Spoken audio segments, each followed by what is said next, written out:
Ah, voilà, je suis là. Ah, voilà. C'est intéressant parce que j'ai pas l'habitude que mes dessins soient aussi grands dans une page. C'est un grand dessin, l'original fait 30 sur 40 cm, donc là il est publié à la moitié de sa taille. Mais tout de même, c'est une discipline vraiment nouvelle pour moi de faire ce genre de choses. Je suis très intimidé parce que j'arrive pas à la cheville de 100p, mais c'est comme ça. Je sais que mon spectre social est un petit peu différent de celui de 100p, c'est-à-dire qu'il y a à la fois des beaucoup plus pauvres et des beaucoup plus riches dans mes dessins. Ce qui est délicat, c'est d'être dans le même endroit que 100p, et on veut à la fois jamais le copier et en même temps être compatible avec son lectorat,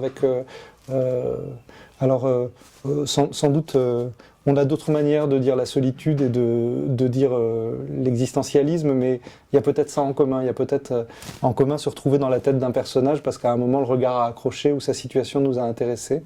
Et dessiner très grand, dessiner en noir et blanc, dessiner un petit peu sans crayonner, c'est nouveau pour moi, ça m'intéresse. Je me prends pas pour un mec arrivé dans ce domaine-là. J'ai tout à fait conscience que je débute là-dedans et qu'il y a un langage qui va se créer de la même manière que quand j'ai commencé à faire des bandes dessinées. Il a fallu des années et des années pour que ça me soit naturel. Je crois qu'il faudra de longues semaines pour que mon dessin devienne naturel là-dedans. Et j'espère que les lecteurs auront l'amabilité de me regarder progresser. C'est une nouvelle discipline parce que vous allez devoir raconter l'actualité.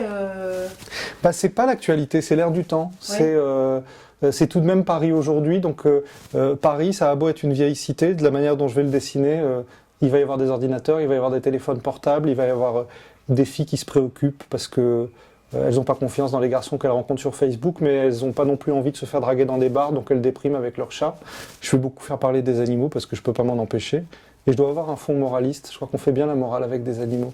La seule chose qu'on m'a dit à Paris Match, on m'a dit tu as tous les droits sauf d'être méchant, parce que quand on est méchant, on reçoit des centaines de lettres. Ça m'a beaucoup plu parce que je crois que j'ai jamais été très méchant, même quand je fais des efforts, j'y parviens pas. Ce qui est dur, c'est que faire ce genre d'humour, c'est toujours être à deux doigts de l'espèce d'ironie ou de second degré que je veux pas avoir. C'est-à-dire, moi je suis toujours amoureux au premier degré des dessins de Kiraz ou des dessins de Sampé.